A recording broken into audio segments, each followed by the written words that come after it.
5개 대칭이 있는 게 아니고 1개의 대칭이 있는데 굳이 말하면 5개 된다. 그래서 이거는 이제 안과 밖의 어떤 대칭을 말하는 거고, 여기는 수실과 주변의 대칭을 말하는 거고, 여기는 좌우 대칭, 여기는 시간적인 스케줄처럼 왔다 갔다 하는 거예요. 여기는 대칭이 깨지는 거예요. 대칭이 깨지는 노수가 대칭이 된다. 이런 것을, 이 전체를 보기 때문에 우리가 파악을 못합니다. 그 전체가 100이라고 하면 100에 추가된 1을 보고 판단을 해야 돼요. 그래서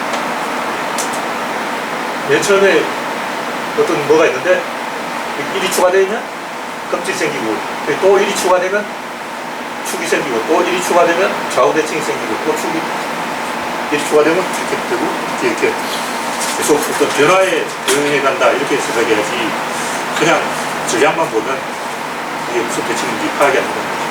그래서 우리 눈에는 요 좌우 대칭만 보여요. 이런 건 안 보인다는 거죠. 중심과 주변의 대칭은 아무리 봐도 안 보여요.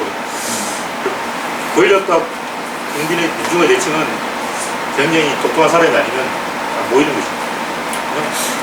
나도 임금하고 대칭되어 있냐고, 나 임금 좋아해 하고 나 임금님 너무 좋아 그러고 전혀 대칭이 발견이 안 된다고. 그러니까 좌우 대칭은 눈에 보이고 나머지 대칭은 눈에 잘 안 보이기 때문에 우리가 좌우 대칭만 이해하고 있다, 이런 얘기고. 그래서 이 얘기 결론은 어떤 둘이 대칭이 있으면 사실은 중심 축을 봐야 된다. 1이다. 1이성을 봐야 된다. 그런 얘기고, 보통은 이제 뭐 고전주의와 낭만주의, 뭐 바로크와 로코코, 이성과 감성, 이렇게 하면 사람들 잘 이해하거든. 근데 이렇게 대칭적으로 이해하니까 본질을 모른다는 거지. 내가 또 다시 검색을 해봐서 사실주의하고 또 이야기하고 맞는 얘기인가 검색을 해보니까 맨 처음에는 고전주의가 나왔더라. 고전주의라는 게 보통 이제 제공주의 지식인들이 뭐 같이 보자. 이해한 백성들하고 내가 뭔가를 알려주겠어. 그리고 고대 그리스 로마의 어떤 사건을 들고 와서 뭔가 한 수 가르쳐 주려고 합니다. 이성을 내세웁니다. 그런데 이제 그 똑똑한 놈들이 돈벌이를 하려고 이제 감성을 내세우는 거야. 낭만주의가 되고. 이게 더 장사를 잘 돼. 근데 이성과 감성 하니까 사람들이 맞네, 이성과 감성, 이거 딱 이해를 한다고. 근데 여기서 또 사실주의가 나오는 거는 사람들이 내 생각에는 잘 모르는 것 같아. 이게 하나의 연결이라는 걸 모르는 거야. 여기서 뭐가 떨어지는 것 같잖아. 내가 봤을 때 이쪽 연결되는 거라고. 또 인상주의도 그렇고 쭉 연결되는 건데 사람들은 요거와 요거의 대칭만 알지 쭉 가는 걸 모른다. 근데 여기까지는 그림을 사주는 권력자가 지배하는 거고, 사실주의부터는 과학이 등장하는 거예요. 과학을 발견한 건 특허권 가지고. 그러니까 여기까지는 권력자가 이거 한번 그려봐. 프랑스 인물 한번 그려봐. 그러면 제일 잘 그리는 놈 한 명이 딱 평가해서 네가 제일 잘 그리냐, 네가 그려, 이렇게 된다. 근데 여기서부터 사실주의부터는 그런 평가 자체가 불가능해요. 그러니까 그거의 그림을 누가 갖다 놓고 이거 객관적으로 이거 잘 그렸다 못 그렸다 평가하는 게 아무 의미가 없는 거죠. 그냥 각자 하나의 자기 방식의 어떤 스타일을 만들어낸다. 스타일이 달라. 그래서 누가 더 잘 그렸다 이걸 판단하는 건 의미가 없는 거죠. 지금 또 어떤 뭐 그림을 그리라고 그러면 무슨 역사 기록화를 그리려면 딱 꼭 얘는 잘 그렸는데 얘는 못 그렸는데 표시가 나와. 그러나 인상주의 그림을 그리려면 누가 잘 그렸다고 판단이 불가능합니다. 그래서 그거가 잘 그렸다는 것도 대중적인 인기가 좋으니까 그런 거지, 그것이 절대로 잘 그렸다는 증거가 없는 거지. 그래서 어떤 학자는 사실 고갱이도 잘 그렸어. 그거 될까 안 하니까 고갱이 그림과 처음 올라갔다 그러더라고. 고갱이 그림 좋아하고 고갱이도 안 쳐서 그거가 더 좋아하고 객관적인 그거하고 하나 다르지. 그렇게 될 때부터 예술가가 권력을 가진다. 그래서 내가 생각하기에는 사실주의부터 어떤 진짜 이야기 중도 이거는 조금 안 쳐주는 거다. 그러니까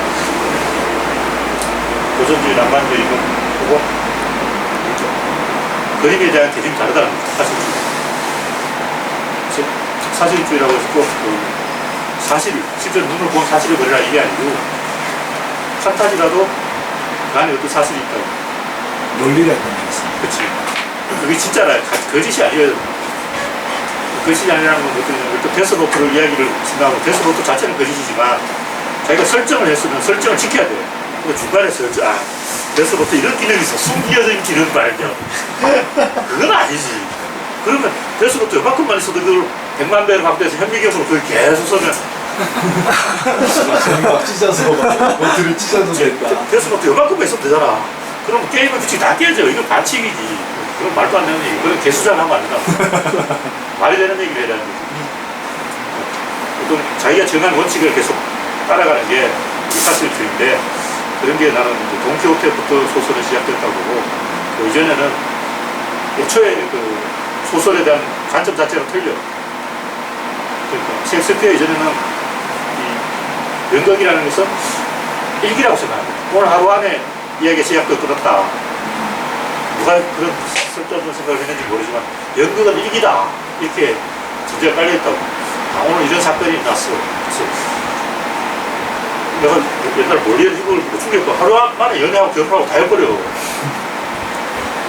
하루 사이에 아침부터 저녁까지 연애, 결혼, 이별, 질투, 살인 다 일어나는 거야. 10년간 일어날 사건이 아침부터 저녁까지 일어나. 충격을 받았어. 와, 이 사람들 진짜 성질 급하네. 그게 아니고 그래 그 사람들은 그렇게 써야만 되는 거야. 그래서 셰익스피어가 그걸 깨버렸다. 작가가 권력을 획득했다. 그것이 근본적으로 세상을 바라보는 어떤 태도를 바꾼다. 지금 또 그 사실주의냐, 그런 비사실주의냐, 왜곡주의냐, 그런 관건 이야기에 깔려있죠. 또 종교 같은 경우는 종교가 사실이 아니라는 걸 다 알아. 근데 왜곡주의이기 때문에 나는 왜곡을 한번 밀어볼 거야. 이런 마음이 있어. 내가 봤을 때. 공포영화처럼. 그렇지. 공포영화도 해가지고, 그건 아까 그 무서운 집을 사실주의가 있어. 실제 사람들이 그런 체험을 한다고. 말도 안 되는 어거지 설정을 하면 안 된다. 인생에 대한 태도 자체가 일단 창조과학회 같은 경우는 그 사람은 과학에 관심 있는 게 아니고 권세에 관심 있는 거야. 그렇게 하면 사람이 낚인다. 그러니까 과학이 아닌데 대창조과학회랑 창조소설로 이렇게 하면 되구나. 창조과학이란 말 쓰면 안 되지. 그건 반과학인데 창조 반과학회지. 과학책에다 반과학을 써놓으면 과학이 안 되지. 그래서 창조과학회란 이름 자체를 용납하면 창조과학회와 과학은 의도 자체가 다르기 때문에 그걸 같은 팩터를 끼워주면 안 된다.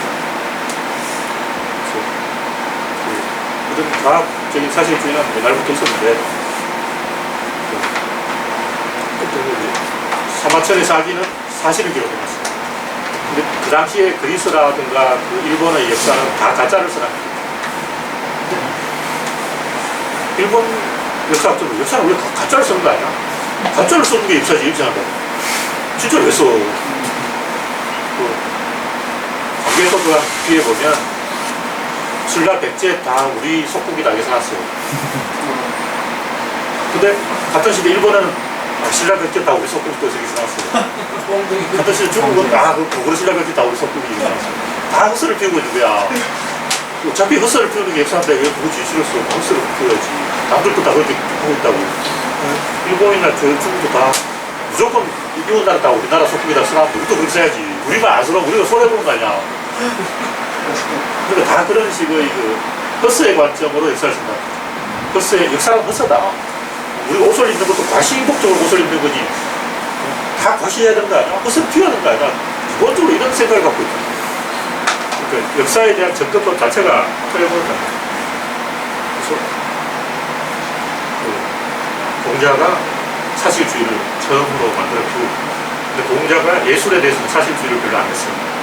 예술은 그냥 하나의 기능주의. 예술은 이런 데 도움이 된다. 쓸모 위주로 생각합니다. 수학 이런 것들.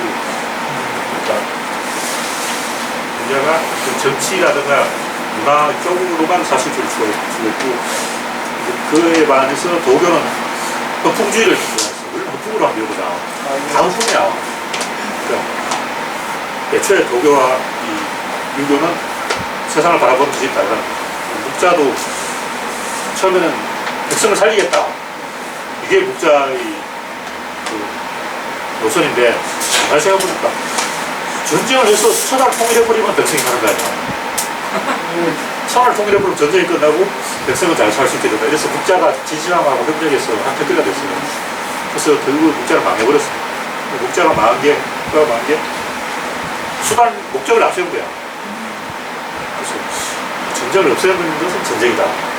핵전쟁으로 인류를 다 없애버리면 전쟁이 끝나고 전쟁을 하면 전쟁이 없어져요. 그런 황당한 결론에 도달했습니다. 그런 기능이나 목적을 앞세우면 안 된다. 이 그림들은 다 봐서 네. 대충 이해가 됩니까? 이건 균일과 불균일을 하나로 다 설명하면 대칭으로 대칭 일하고 설명하니까 무리가 있는 게 주변에 너무 쉽게 사람들이 일을 찾아내요. 또 나는 빛과 어둠이 있다면 빛은 있고 어둠은 없는 거야. 이거 이원론이라고. 사람은 자꾸 이걸 이원론으로 해석하잖아. 대칭을 하면 빛과 어둠이 대칭이 되잖아. 두 개나 이루잖아. 사실은 한 개라는 거야. 그래서 이 그림의 의미는 축의 이동이 모든 5가지를 만들어요. 축의 위치가 모든 걸 결정하는.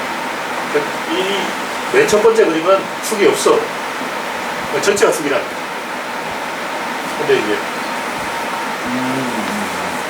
처음에는 전체가 다 축인데 균일이에요. 균일하면 전체가 다 축이다. 근데 외부에서 자극하면 그놈이 더 이득을 바꿨지. 그러면 이런 에너지가 뚫려 흘러다니다가 가운데 쌓인다고. 그래서 가운데가 보강이 되기 때문에 축이 가운데 생겨. 그러니까 축이 가운데 생기는 외부에서 건드리기 때문에 외부에서 안 건드리면 축이 안 생겨. 그래서 어떤 무채 같은 걸 갖다 놓고 접시에다가 이 물을 받아놓고 여기다가 찌꺼기, 지푸라기를 뿌려놓고 계속 때리면 가운데로 모여요. 지푸라기 막 뿌려놓고 계속 가장자리를 치면 가운데로 싹 모여요. 이게 보강이 됐대요. 그 보강된 이유가 되게 약하기 때문에 그런 거예요. 그러니까 보강된다는 말씀이 가운데 모인다는. 그러니까 뭐가 있는데 이렇게 툭 치면 여기도 속이 비어있는데 대부분 보면 아예 속을 비워놓거나 아니면 속을 튼튼하게 만들어놓지 않으면 이 때리면 이게 깨져. 깨질 때 가운데부터 깨진다고. 근데 또 사람이 맞으면 상처가 나면 괜찮은데 상처가 안 나면 속에 걸리거든요. 속이 에너지가 되는 거죠. 근데 이렇게 계속 에너지를 타격하면 에너지가 안에서 그러니까 갇혀서 돌다가 가운데로 몰려. 그 가운데를 때린다는 것은 그 가운데가 더 강화된다는 얘기죠. 저절로 강화가 돼요. 그냥 균일을 해야 되니까. 그러니까 무슨 그쵸. 힘이 작용되는데 가운데 더 강하게 작용이 되니까 걔 전체는 균일해야 그럼 돼요. 여기에 뭔가 균일한 게 있다고 치고 억지로 뭔가 하나 더 넣었다고 치자. 그럼 이러면 한참 후에 보면 여기가 있어. 가운데가 있어. 그래서 계속 그 가운데가 약하기 때문에 더 강해진다는 것이죠. 그게 참 어렵네요. 약하기 때문에 가능해요. 균일해지기 위해서는. 그렇다면 우리가 집이라고 하면 엄마와 아빠 있고 아기가 있다. 누가 제일 약해? 아기가 제일 약하지. 그런데 어떤 상황이라면 아기를 다 보호한다고. 아기만 좋은 거 있고 보호를 받아. 왜냐면 균일해야 뭐가 되니까. 일단 같이 가야 되는데 아기가 못 따라온다. 그러면 아기는 차 태우고 보내야지. 다른 사람 걸어가고. 그러니까 제일 약한 쪽을 뭔가 놀아줘서 더 많은 걸 주는 거죠. 제일 평형을 전제로 두고 생각을 해야 되는 거예요. 제일 평형이라는 거. 그렇죠. 내부가 균일해야 이게 안 깨지기 때문에 깨지거나 아니면 내포가 보강이 될 수 있어요. 그래서 이 과일도 보면 속이 썩었거나 속이 텅 빈 게 많아. 근데 그걸 바로잡는 게 씨가 가운데를 있어. 씨앗이 가운데 있어야지 가장자리에 있으면 안 돼. 깨지면 다행이죠. 사과 같은 게 보면 꼭 씨앗이 여기 있다고. 근데 만약 씨앗이 가장자리에 있으면 깨져요. 다이 깨져요.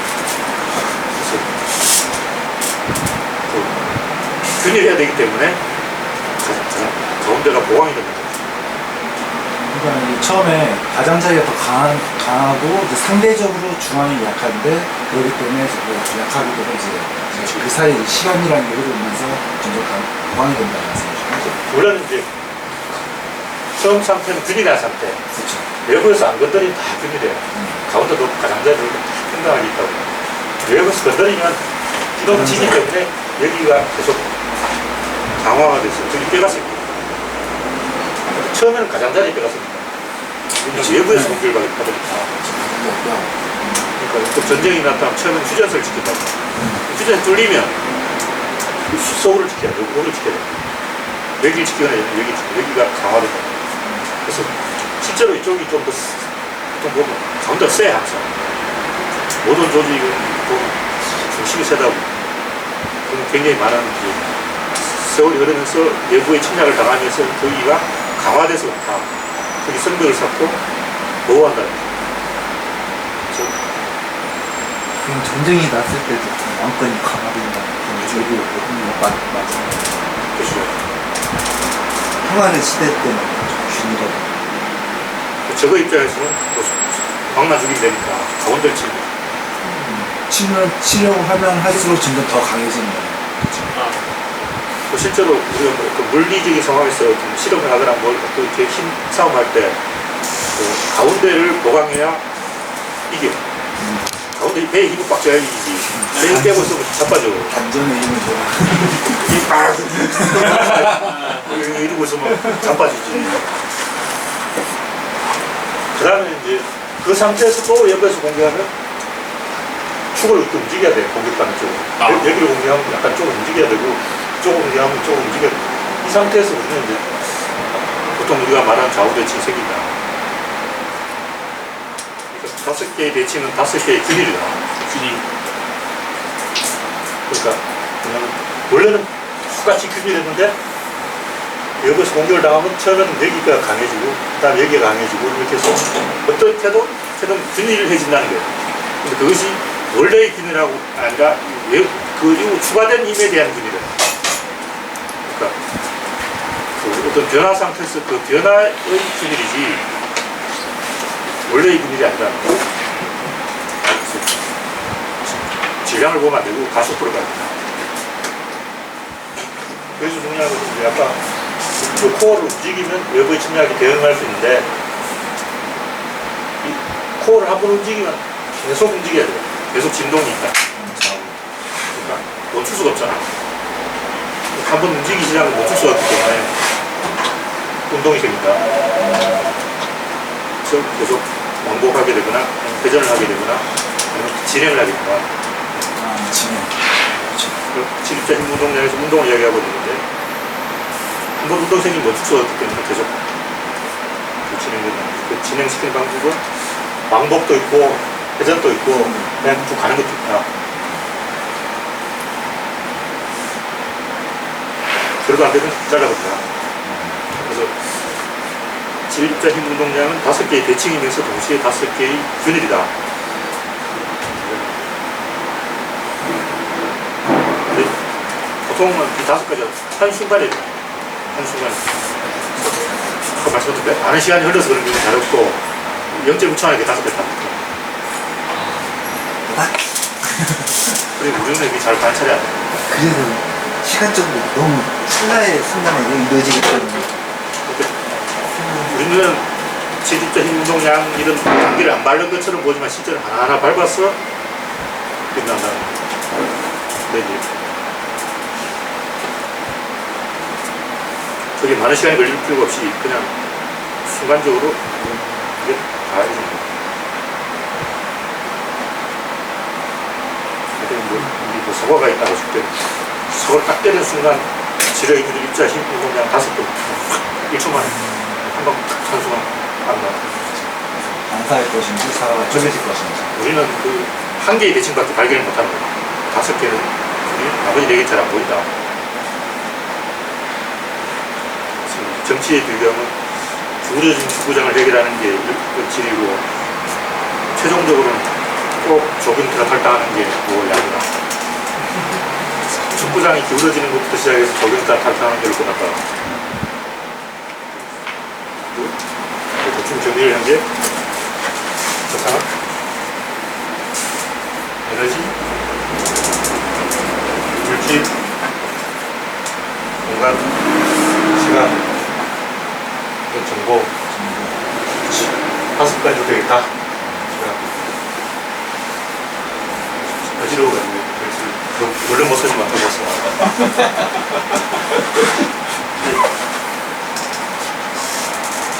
이건 최근에 다시 생각해서 정하는데 개념을 여기 잡아야 된다.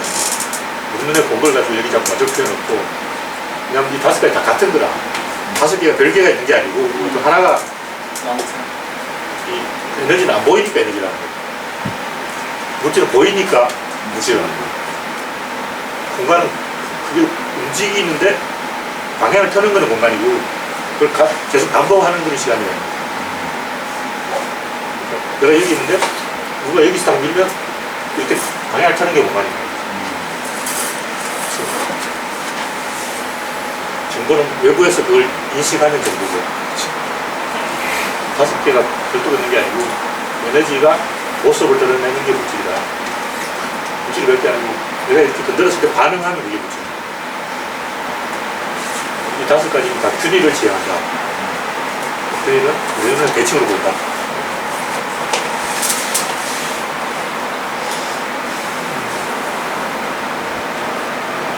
근데 보통 이제 옛날 사람들은 카오스와 코스모스를 해서 무와 무에서 유가 생겼다, 카오스에서 코스모스가 생겼다. 이건 결국 에너지에서 물질이 생겼다. 그 말을 하고 싶은 거야. 물질은 보여, 그걸 존재하고 에너지는 잘 안 보여, 그건 무다. 무가 아니고 그렇지. 설명할 수 없으니까. 그리고 뭐 도가도, 이상도 이런 것도 물질의 도는 도가도고 이상도는 에너지의 도다. 도는 도인데 그 도가 아니다. 물질은 물질인데 사실 이거다. 이거야.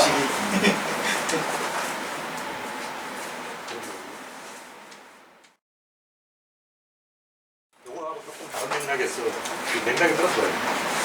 연결과 단절. 순일과 부준이 조금만 선보니까 대칭과 비대칭, 질서와 무질서, 유와 무. 이거는 눈에 보이는 줄을 말하는 거고,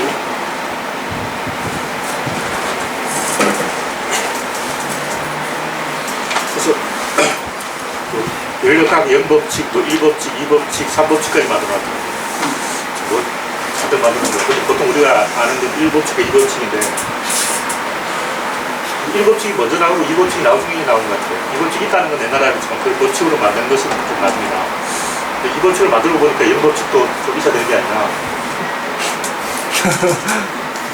근데 그게 보니까 0법칙이 뭐냐, 그건 온도계를 논리적으로 성립시키는 위원회다 이렇게 해놨는데 가르치는 답이 궁에서 그렇게 얘기해가지고 어떤 법칙을 적용하면 그 대상과 연결시켜야 돼요. 그래서 연결의 논리가 제일 상위의 논리이기 때문에 연법칙이 만들어져요. 근데 인과인주라든가 질량 보존의 법칙 보면 무에서 유가 생겨날 수 없다 이 얘기인데 유와 유를 논하는 게 이게 나중에 이 개념이라는 거예요. 5번째 얘기입니다. 근데 인터뷰의 법칙은 무질서도의 증가니까 이게 질서다.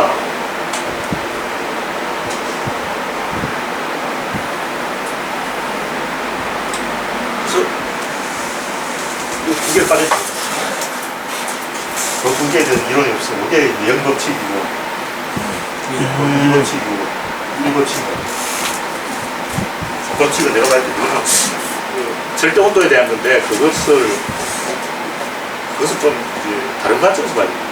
절대 온도에 대한 거.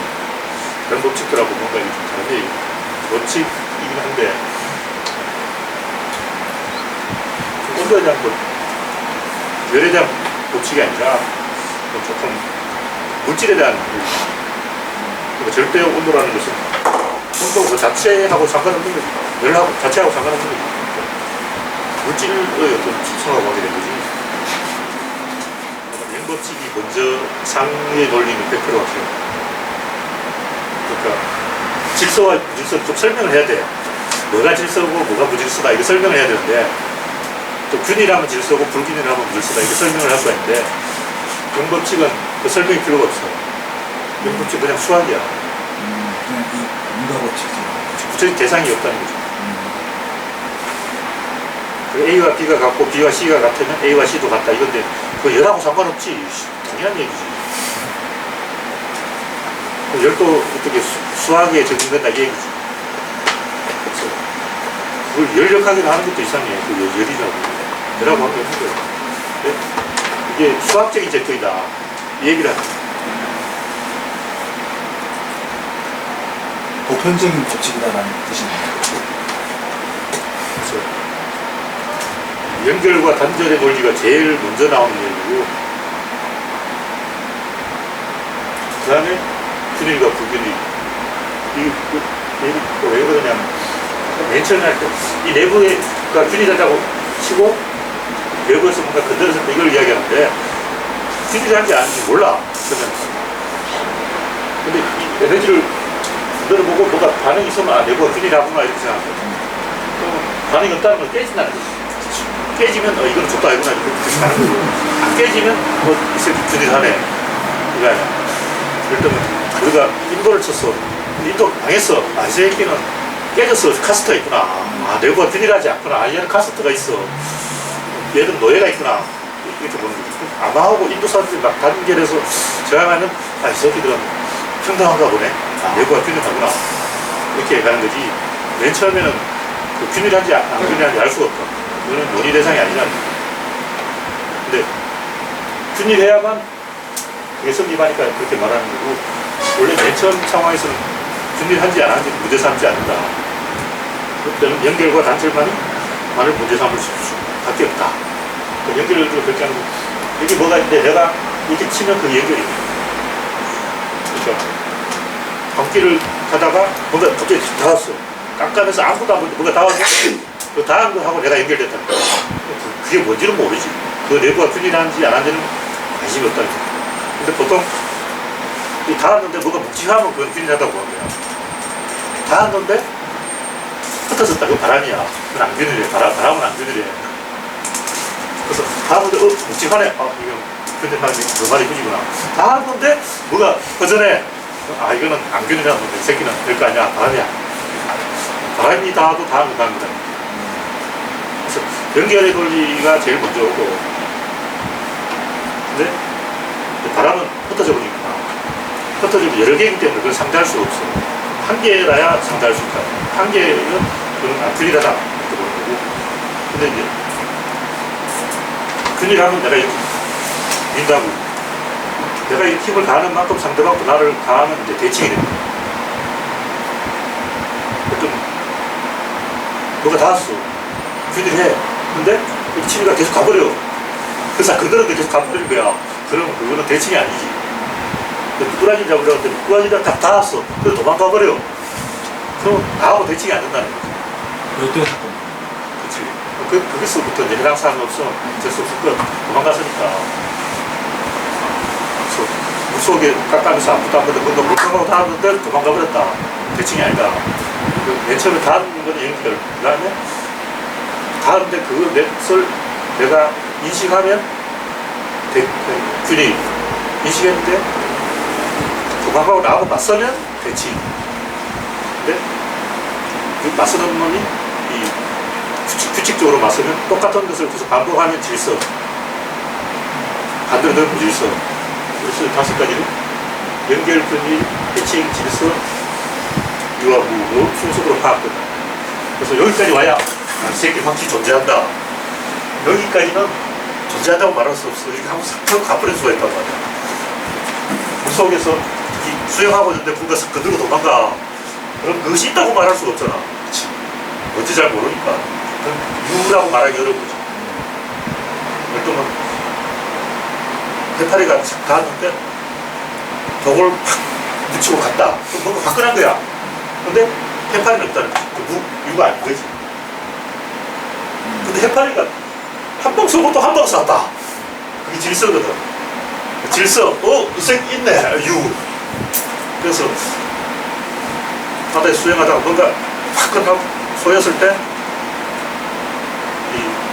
굳이 반복되면, 유와 물을, 뭐 있다, 한번 차고 도망가 버리면, 오이씨, 너들 유라고 말할 수 없다. 무질서에서는 이 판단이 불가능합니다. 연결됐다. 그럼 균일을 검사하고, 균일하네. 그럼 대칭을 검사하고, 대칭됐네. 그럼 질서를 검사하고, 질서가 있어. 그럼 이 새끼 있다. 너 있어. 모든 놈이 지금 집에 있는 거야. 그랬더니 질서가 있다면 모든 놈이 꼬시락 하는 거야.